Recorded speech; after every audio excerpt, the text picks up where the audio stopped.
público querido, bienvenidos a otro episodio más de Mirada Alternativa, el espacio donde le damos otra perspectiva a la información y a las noticias. Muchas gracias por acompañarnos en este día.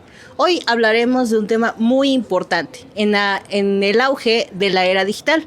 Vamos a hablar de los creadores de contenido y de los periodistas en las redes sociales. El día de hoy, para eso nos acompaña de mi lado izquierdo mi compañero Samuel. Hola Leslie, hola, el profesor Marcos Castañeda, y de mi lado derecho tenemos a Alondra. Ok, para abrir la conversación quisiera preguntarles, ¿cómo influyen los creadores de contenido en la percepción de la realidad y la difusión de información en redes sociales? ¿Quién guste comenzar? Bueno, pues yo creo que influyen en la forma en la que transmiten la información.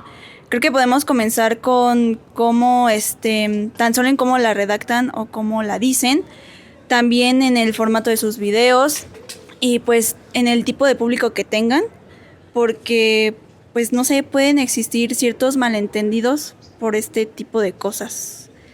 Sí, bueno, en este caso yo creo que sí influyen de gran manera, porque con las nuevas tecnologías, o como ya cada vez tenemos más acceso a internet, o cada vez hay más acceso a internet, pues es a las redes sociales lo que generalmente la mayoría de las personas va para buscar información sobre ciertos temas. Entonces, lo que ellos ven, ya sea una fotografía, un video, una publicación, es la realidad que ellos, creo yo, sí es lo que reciben y es la percepción justamente que ellos tienen. Entonces, probablemente hoy en día, si pasa un suceso, vamos a Twitter, a X, para ver y estar informados de cómo está pasando al momento, y nos vamos a hacer una idea justamente de lo que está ocurriendo y por qué está ocurriendo. Entonces, pues como ahorita vamos a abordarlo, sí es una gran responsabilidad por parte de los creadores de contenido, este tipo justamente de contenido, que es el que ellos comparten, pero sí, lo que preguntas, Desdy, sí creo que influyen de gran manera. Claro, hay que tener en cuenta además que como el creador de contenido News Daddy, en la lectura que menciona, pues él, como dice, no es un periodista, es un encargado de comunicar información. Y qué tan delicado es el cómo comunica la información, porque para muchos de sus seguidores él es una fuente de información verídica, y entonces hay que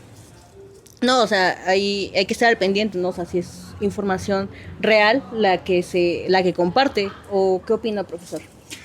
Iba a retomar lo que había comentado Leslie, porque ella es redactora en el periódico El Universal, y evidentemente, ¿sí eres Leslie? No, Alondra. Alondra, discúlpame, Alondra. Alondra, tú redactas en el periódico El Universal y señalabas que, debe haber alguna serie de principios, alguna serie de reglamentos, normas, cuestiones de estilo del periódico.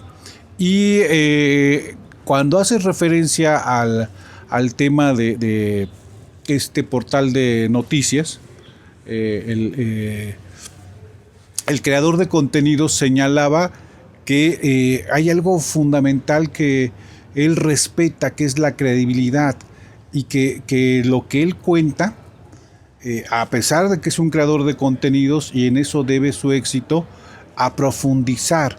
Él señala que se tarda horas, tiempo suficiente en trabajar el guión, en confirmar la información, y entonces a mí me parece que el punto fundamental de la creación de contenidos y las redes sociales es justamente en un proceso de investigación, de verificación, y que tiene una en contra, que es el tiempo.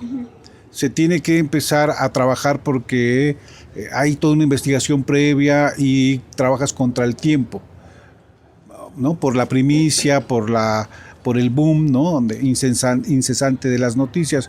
Entonces me parece que creo que no debe haber dudas, Alondra. Hay un estilo, hay una serie de normas, hay un tono, y creo que ahí en el tono, yo creo que los entrevistados justo en esta parte de creadores de contenido y redes sociales, hay un vínculo.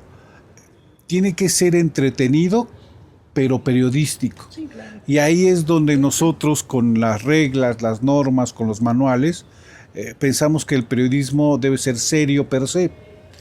Y creo que ante ciertas noticias, por supuesto que sí implica un grado de seriedad.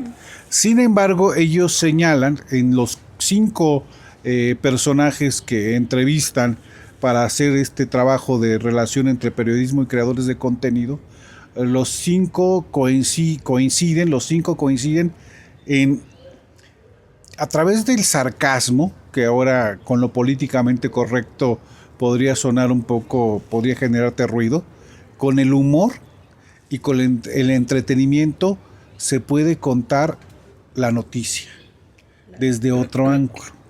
Creo que es parte de genio, y parte de que yo puedo ser muy serio, puedo ser irónico, pero aclararle el punto a la gente que me lee, a la gente que me ve, y porque recuerda que ellos ya tienen muy bien segmentado su público. Son miles, en algunos casos son millones de seguidores, pero él ya no le está hablando a una persona adulta, le están hablando a la generación Z y a jóvenes. Y entonces a mí me pareció bien interesante con el sitio de Daddy. Me pareció bien interesante porque él decía, o sea, hacemos exactamente lo mismo que el trabajo periodístico, pero en el tono le damos el giro y lo hacemos divertido. La chica de Nigeria, que nace en Camerún, si no mal recuerdo. Sí. La chica de Nigeria te dice exactamente lo mismo. Hay muchos estereotipos, hay un pensamiento colonial de cómo es en África. Luego, cuando ella dice, yo estudié periodismo en Nigeria, y yo hasta me preguntaba, bueno, ¿y cómo se enseña periodismo en África? Claro. ¿No? Y ella dice, pues así hay una serie de convencionalismos, de estereotipos, entonces yo me burlo, ¿no?, de las preguntas que me hacen. Entonces le doy ese giro y lo hago con humor, con sarcasmo, porque les enseño edificios. Alguna vez alguien nos decía en el doctorado, no, si van a el Congo o si van a Tanzania, van a encontrar edificios impresionantes, ¿no? Y uno se imagina otras cosas, sí, claro. Pensamiento colonial. Pero yo creo que por ahí está la clave, ¿no? Profundidad, investigación, verificación, hay un manual de estilo y el tono es el que marca la diferencia en el caso de estos exitosos creadores de contenido haciendo periodismo. Sí, claro. Qué bueno que menciona las nuevas formas de hacer periodismo en las redes sociales. La verdad es que es muy interesante. Ahora mi pregunta es, ¿cómo combaten la desinformación y la manipulación de las audiencias? Fíjate, vuelvo al punto, es que esto se va a convertir en un monólogo, pero bueno, me parece interesante mientras van agarrando confianza y recordando parte de la lectura. Dicen que hablaba del tiempo y es una como regla ya hasta de neurociencia, y ahí lo señalan. Son 5 segundos que tienes en las redes sociales para llamar la atención. Y por eso tienes que tener un buen copy, ¿no? Un buen encabezado.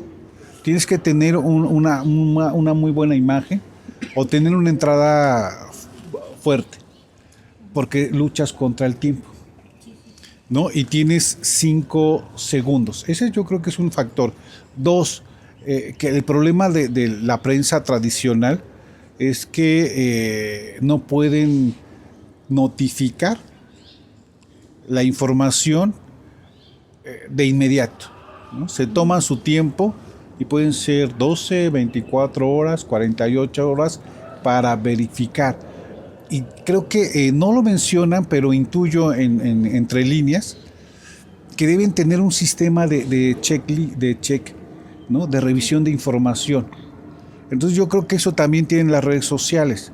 Es pronta, es rápida, es instantánea, es cautivante, pero debes tener un equipo o una intuición periodística para saber no caer en los bulos, en los borregos, en la desinformación, porque eso tiene, y lo mencionan muy bien, corremos grandes riesgos más allá del periodismo tradicional, por la impronta, por la rapidez. Por lo tanto, vamos cayendo en cuenta que sí, yo creo que deben tener instinto periodístico o deben tener un equipo de verificación casi del minuto a minuto, verificando. De hecho, uno de ellos dice, pues yo verifico, ¿no? Hasta que no esté ya al 100 y eso me da credibilidad, ¿no? Ahí es donde creo que nos da claves. Sí, justo ahora que usted estaba mencionando esto del proceso tardado que se toman las empresas periodísticas, justo como menciona en el caso de NewsDaddy, de que, pues yo la información la recopilo de estas fuentes de periódicos, y pues sí conlleva este proceso, porque por ejemplo, ¿qué sucedió esta semana con la Profeco? Que según se propagó una lista de comida que puedes, según Cinépolis. meter al cine, sí, por eso, Cinépolis, y que puedes meter en el cine, y que resultó que al final era falsa. ¿Y por qué se propagó tan rápido? Porque pues no tan solo los medios que llegaron a publicar esta información, sino por parte de la audiencia que no se toma la molestia de investigar.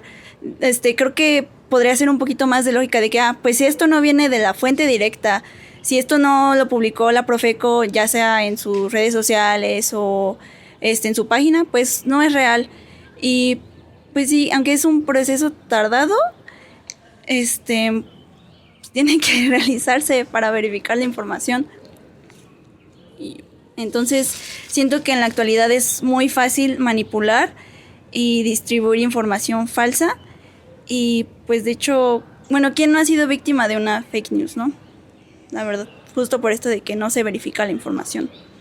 Bien, bueno, igual manera, como retomando de lo que estaba platicando hace un momento el profesor, igual manera en la lectura, este creador de contenido que realiza todos estos procesos antes de publicar justamente su contenido, dice que tiene que tener cuidado y que son parte de los riesgos de publicar inmediatamente, porque si publica algo que no es real, pierde credibilidad. Y tal vez algo que a ellos les costó demasiado construir, una base de seguidores que confían en ellos, y si de pronto caen en este error de publicar algo que realmente no es, entonces ellos pierden esta credibilidad, y como creadores de contenido, y como ya es algo muy competitivo, para ellos va a ser más complicado de igual manera como volverse a posicionar o levantarse de esto.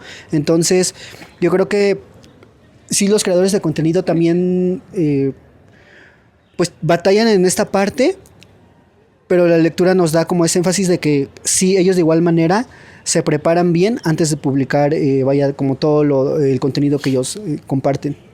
Claro, es un arma de doble filo, ¿no? Las redes sociales. A la vez de que te dan la inmediatez y la velocidad de compartir alguna noticia, también puedes caer en el sensacionalismo, y pues también es perjudicial, ¿no? Para personas que no estamos o no están acostumbradas a verificar la información, como lo mencionaba perfectamente nuestra compañera Alondra.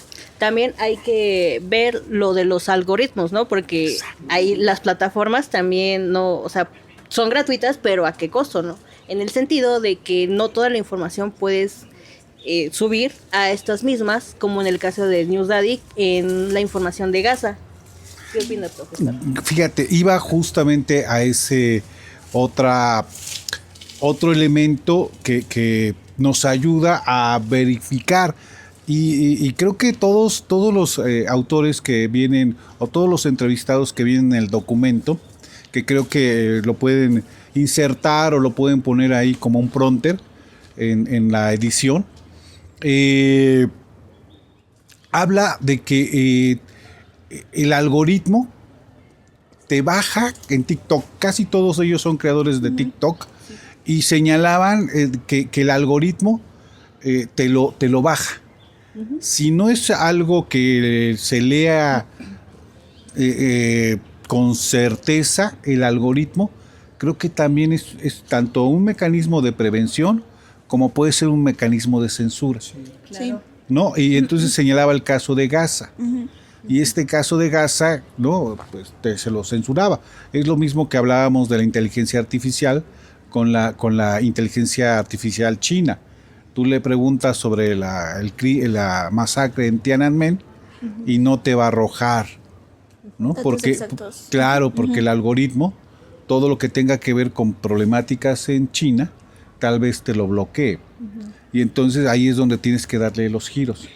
Y ahí es donde tienes que ver con información verificada o con información sensible cómo puede ser tu compañero el algoritmo. Ahí tenemos esta gran ventaja que no tenemos en X, ¿no? Entonces TikTok tal vez sí sea un contrapeso de la generación de información. De hecho, ellos cuentan cómo han hecho una comunidad para que TikTok no les baje Los videos. los videos, ¿no? Y entonces ahí es como volvemos al punto, ¿no? Es todo un trabajo de autogestión y un trabajo de buscar el equilibrio, donde esto mismo los pone a prueba y se vuelve, creo que, un trabajo ético, ¿no? Porque está en juego mi credibilidad, está en juego el trabajo de investigación, pero tengo que buscar que el algoritmo me lea, ¿no?, como algo que sí se puede difundir y que no trastoca otro tipo de fibras. Y creo que ahí eso nos da un segundo elemento, ¿no?, en términos del trabajo en redes sociales. Tal vez en X es el modo bestia y ahí se permite de todo, ¿no? Y tal vez en Facebook es la credibilidad de los que comparten la información, ¿no? Y tal vez la manipulación de las imágenes en Instagram. Sí. ¿No? Y entonces ahí es donde nosotros nos vamos dando cuenta de cómo toda red social tiene algoritmos más anárquicos o algoritmos que tienden a cierta responsabilidad o a cierta obligación de los creadores. Y creo que ahí es donde esta parte de nosotros como estudiantes, como profesionales del periodismo, creo que eso se nos ha estado olvidando o creo que plantea retos. ¿O qué opinas? Sí, de igual manera, como justamente lo acaba de decir usted, profesor, por ejemplo, de igual manera, nosotros como periodistas tenemos como igual que adaptarnos justamente a estas redes sociales, porque por ejemplo, igual te puede pasar que tal vez eres freelance, ¿no? Y construyes tu página. Una publicación que hagas con una palabra que no debe de ir, te pueden cerrar tu página. De igual manera, pues es un trabajo que se puede venir abajo. Igual manera en la parte de derechos de autor, con un video de YouTube, incluso igual en esta parte de TikTok. Y sí, de igual manera tener como cuidado para no herir como o no tocar temas que podrían molestar o incomodar a otro tipo de personas. Entonces, pues este algoritmo de igual manera es, como le menciona el profesor, entre beneficioso y entre de igual manera como un poco problemático, pero es como a lo que tiene que hacer tanto los periodistas como los creadores de contenido. Tienen que irse adaptando a estos cambios y tienen que ir viendo cómo resuelven justamente los problemas que van saliendo de esto. Fíjate qué bueno que mencionas toda esta parte, porque viene algo que aprendemos en publicidad en web, en buscadores, lo que son las estrategias SEO. Las estrategias SEO te dicen, seguramente hasta en el Universal te lo enseñaron. La estrategia SEO es buscar palabras clave, ¿no?, que hay que resaltar hasta con negrillas, para que cuando tú busques la información aparezca en los primeros servidores. Y eso también implica un reto, ¿no? O sea, el reto del encabezado, del copy, también nos implica, para atraer audiencia, tener una estrategia SEO, pero igual, ¿no? A veces hay palabras que pueden ser perjudiciales o palabras que recordemos que anteriormente las redes sociales que tenían verificadores que ahora ya no existen, ¿no? Ya ¿no? decretaron que la misma comunidad será la que regule la información. Y ahí tenemos otro reto, sí utilizar redes sociales, pero también en una estrategia SEO hay que buscar estas palabras clave que no sean ofensivas o que no lastimen o que no sean palabras censuradas en las redes sociales. Entonces creo que ahí también tenemos un gran reto y creo que esto abona al trabajo periodístico en redes sociales. Bueno, yo creo que retomando lo que decía Fermín, de que como periodistas debemos de buscar como cosas que no vayan a... ¿Cómo dijiste? Pues como ofender o lastimar, ¿no?, a cierto sector, ¿no? Pues no siento que sea así, porque el periodismo debe de sacar cosas a la luz que la gente no quiere ver. Pero ahora sí que el problema viene siendo con el algoritmo, como pasó con Gaza. Creo que sucedió también en el caso de Venezuela, cuando fue la reelección de Madero, que hubo cierta censura en TikTok.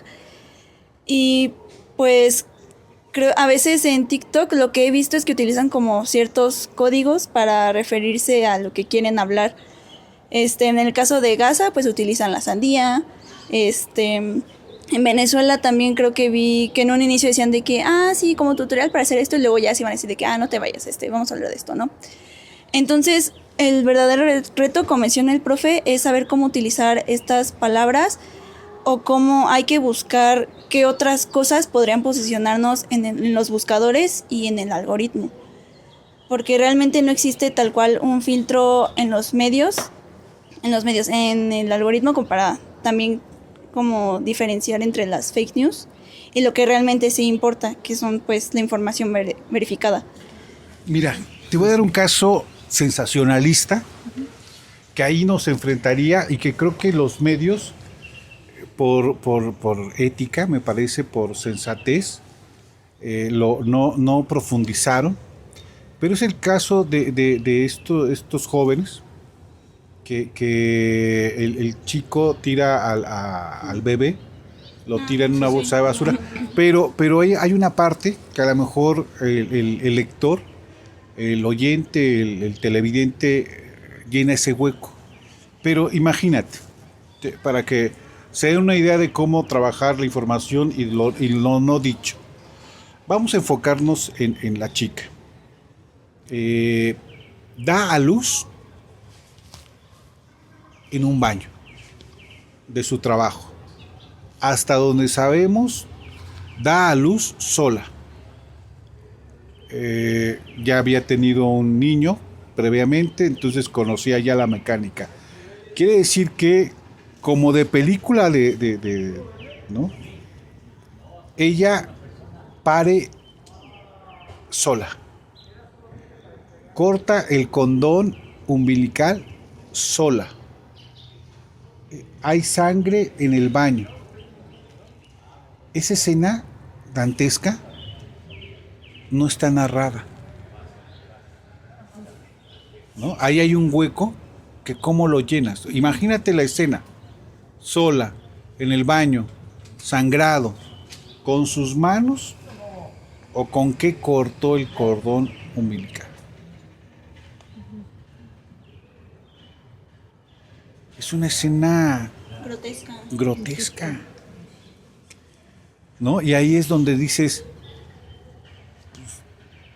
hay un hueco literario y de ficción, porque ahí es donde el lector, es donde el televidente tiene que llenar ese vacío, y ahí es donde el periodismo se enfrenta a estos retos, porque ya está la nota, pero no en esa profundidad, que es lo que hacen los creadores de contenido.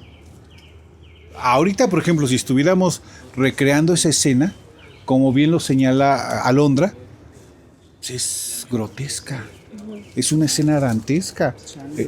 Exacto, ¿no?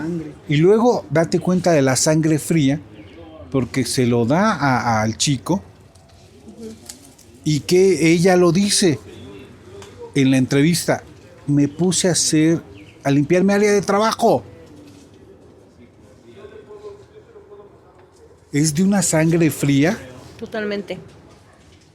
Eso es el complemento que creo que los creadores de contenido, creo que eso es lo que ellos hacen. pero el punto es cómo lo narras, ¿no? Yo solamente estoy dándoles la pauta para que imaginen la situación, y por eso de repente cobran estos excesos, porque dices, pues, ¿cómo recreo la escena? ¿Cómo lo cuento? Este detalle es lo primero que me saltó a mí al ver la información, porque ella lo dice, pues tenía que limpiar mi área de trabajo, ¿cómo iba a quedar el baño ensangretado? Y ahí es donde ellos, los creadores de contenido, tienen esta libertad. Claro, ¿no? Habría que ver cómo lo cuentas. Ahí es donde entra la función de la palabra, ¿no? Para que el lector se lo imagine, sin caer en esta parte del sensacionalismo o caer en que también seas grotesco. Claro. ¿No? Y entonces ahí está, yo creo que otra de las claves, porque ellos dicen, nosotros contamos la información, le damos las gracias a Google, que nos brinda la información, pero le tenemos que agregar ahí algo más, ¿no? Algo que no se cuenta, algo que no está dicho, y algo, exacto, llenamos esos huecos, Claro. ¿no? Porque la información es dura, la información tiene una serie de preguntas, pero ahí es donde creo logran establecer ese vínculo, y creo que es un reto, ¿no? A mí me parece que el periodismo es literatura, dirían los clásicos, García Márquez y otros, y el periodismo como literatura, creo que lo podemos hacer, narrar esta escena dantesca con ética y con responsabilidad. Y eso es lo que ellos se permiten, y creo que eso les da una ventaja sobre el periodismo tradicional. Insisto, pueden caer en excesos, Sí. ¿no? Pero ahí está el arte del manejo de la palabra. Pero yo tan solo con mencionarlo, pues es una escena, Sí. ¿no? ¿Te la imaginas? Sí, Y creo es que de, todos y nos es, imaginamos. y es de película. Sí. Sí. Bueno, justo como usted decía, ¿no? Los creadores de contenido tienen esa libertad de hablar de cualquier tema porque no están sujetos como una línea editorial al final del día. Sin embargo, pues son las mismas plataformas quienes censuran a estos creadores, pero como bien lo mencionaba mi compañera Alondra, han creado como un nuevo lenguaje para poder hablar justamente de estos temas y que sí llegue al público adecuado. En ese sentido, bueno, como ya hemos revisado, los creadores de contenido y periodistas que se dedican a las redes sociales han desarrollado otro tipo de narrativa y otra forma de contar las noticias. ¿Creen que estos creadores de contenido han desplazado los medios tradicionales o hay manera de que se complementen? Bueno, en la lectura señalan, por ejemplo, Enrique Anarte, que señala que le siguen debiendo mucho a los medios tradicionales, porque los medios tradicionales tienen que tener una certificación, y como normalmente son de 12, de 8, de 24 horas para publicar la información, tienen este proceso de madurez. Y creo que debe de quedar claro que no se trata de un desplazamiento. Sí tiene que haber un ejercicio pausado, con tiempo suficiente, para que alguna agenda informativa pueda irse certificando, verificando, y que sí no es ganar la primicia, no es la noticia de último momento, que sí hay que notificarla, pero con sus reservas.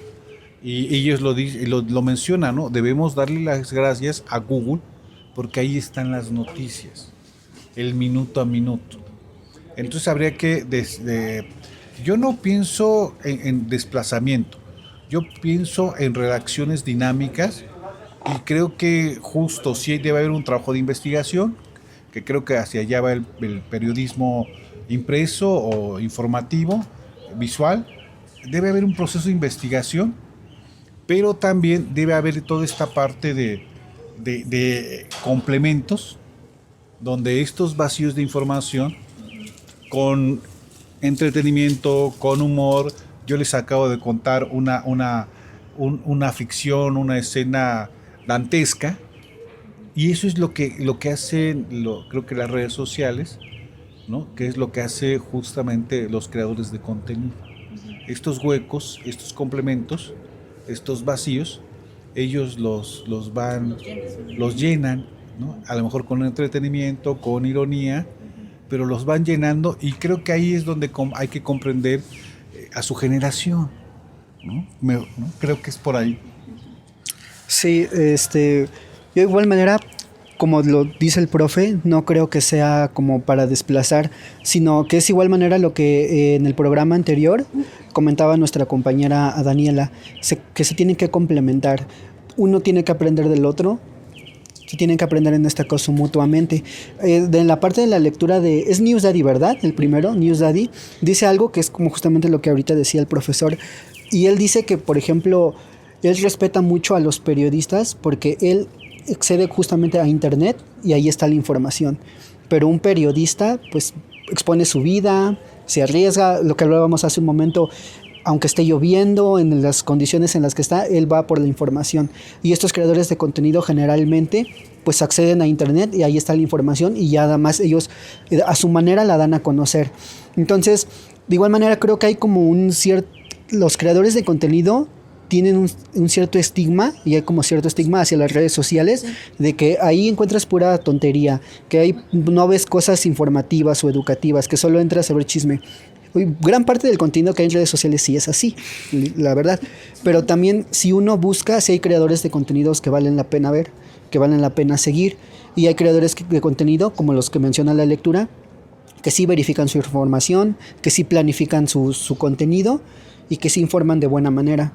Entonces creo que justamente no se trata como de desplazar, sino que sí se pueden complementar ambos para que justamente pues le puedan dar a las personas que consumen este tipo pues las dos, como dos caras de la moneda, tanto como el medio tradicional de que qué, cuándo, dónde, cómo y por qué, y como lo que dice el profesor, otros aspectos que tal vez en el periodismo o en un medio de comunicación no se pueden ver. Claro, justo retomando, yo creo que diría que no existe tal cual un desplazamiento. Sí hay personas que prefieren informarse vía creadores de contenido, pero de haber ese desplazamiento pues ya no estarían los medios que conocemos actualmente. Como menciona Fermín, existe un estigma por parte de los medios tradicionales, pero considero que deberían de aprender a adaptarse al auge de estos creadores de contenido, que deberían de trabajar en equipo, saber cómo podrían colaborar para llamar la atención de las nuevas generaciones que no están tan interesadas en informarse de maneras que ya conocemos. Entonces es eso, adaptarse o morir o quedar atrás. No, yo creo que es más bien adaptarse como lo hizo, bueno, las personas no nos adaptamos constantemente, entonces pues ya llamar la atención de otro tipo de público, jalar más gente joven, ¿no? Que es la que está en redes sociales. Pero bueno, chicos, ya llegamos al final de este programa. Me dio muchísimo gusto compartir este espacio con ustedes. Muchísimas gracias por sus aportaciones. Quiero hacer un último comentario. Adelante. Antes de despedirnos, porque creo que les comentaba que estos creadores de contenidos tienen como una línea, como vínculos, y les recomendamos el texto. Hay la entrevista a Enrique Anarte, de TikTok. Me parece que algo que también mencionan cada uno de los creadores de contenido es el enfoque. O sea, ellos se van especializando. Él no estudió periodismo, él estudió derecho, ¿no? Hizo su máster, pero se especializó en las demandas y en los derechos de la comunidad LGBT. Sí. Más. Y él dice, esa especialización me ayudó a cubrir y me ayudó a incorporarme a los equipos de TikTok de distintos periódicos alemanes, ¿no? Y terminó en la cadena, en la agencia de noticias Reuters. Y a mí me parece que es algo bien importante, que creo que no se trata de hacer una miscelánea, no se trata de que los periódicos repliquen, en la economía de la información, repliquen las notas por sección. A mí me parece que algo que distingue a los creadores de contenido de los periodistas, y es el nuevo periodismo, es el periodismo de marca, es el focus. Yo solamente voy a hacer podcast.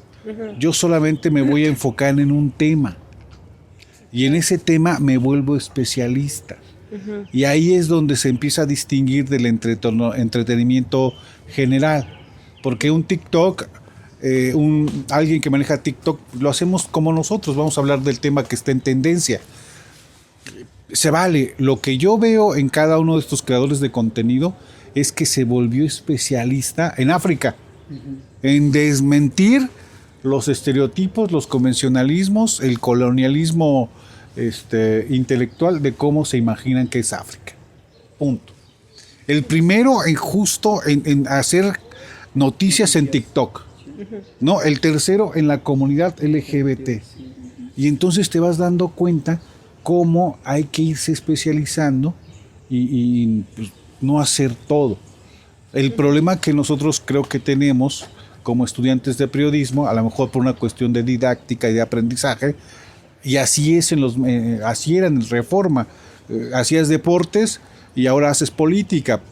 Yo me acuerdo de Estrella Barca, ella que trabaja en una agencia de relaciones públicas, en Reforma llegó a cubrir toda la parte política y terminó en deportes. Porque esa era la lógica, ¿no? Vas a recorrer, es la lógica del siglo XX, vas a recorrer todas las secciones para que aprendas, para que manejes distintas fuentes, cuando creo que ahora el éxito informativo o periodístico es el focus, ¿no? O sea, el enfoque, solamente un tema, y ahí entonces te vas dando cuenta que el algoritmo y los consumidores van generando audiencias fragmentadas, ¿no? Hay ciertos temas y ahí no vas a encontrar tu audiencia orgánica, y eso creo que también les da libertad. En fin, ¿no? Creo que esta reflexión concluye muy bien toda esta parte de claro. el periodismo y redes sociales. Sí, bueno. Chicos, ahora sí ya llegamos al fin de este episodio. Muchísimas gracias por habernos acompañado. ¡Hey, Dios!